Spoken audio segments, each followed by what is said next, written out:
2 वेळा मुलीत झाल्या, मुलगा होत नाही, पती सतत त्रास द्यायचा, पत्नीने उचललं टोकाचं पाऊल। आरोपी विशाल गवई याने दर्शनासोबत प्रेमविवाह केला होता। विशाल सतत दर्शनाच्या आई वडिलांकडे पैसे मागायचा, यातून दोघांमध्ये वाद व्हायचा। त्यानंतर 2 मुलींचा जन्म, त्यामुळे तो दर्शनाचा छळ करायला लागला। याच त्रासाला कंटाळून तिने गच्चीवर जात गळफास घेतला। एकीकडे सरकार वेगवेगळ्या सामाजिक संघटना, सामाजिक चळवळी देशभरात महिला मुलींच्या बाबतीत समानता निर्माण करण्यासाठी प्रयत्न करते, तर दुसरीकडे अजूनही लोक मुलींना स्वीकारायला तयार नसल्याचं दिसतंय।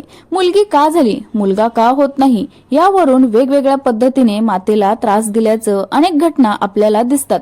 मात्र ठाणे जिल्ह्यात अशाच एका बापाने थेट आपल्या पत्नीला तिचं जीवन संपवायला भाग पाडलं। ठाणे जिल्ह्यातून एक धक्कादायक घटना समोर आली आहे। मुलगा होत नसल्याने त्याने पत्नीला आत्महत्येस प्रवृत्त केल्याचं पत्नीने टोकाचं पाऊल उचललं। या प्रकरणी पोलिसांनी पतीला अटक केली आहे। मुलगा का होत नाही म्हणून पती वारंवार आपल्या पत्नीला छळत होता, तसंच तिला आत्महत्येला प्रवृत्त करत होता। याच त्रासाला कंटाळून पत्नीने आत्महत्या केली। सध्या पोलिसांनी आरोपीला अटक केली असून चौकशी सुरू केली आहे।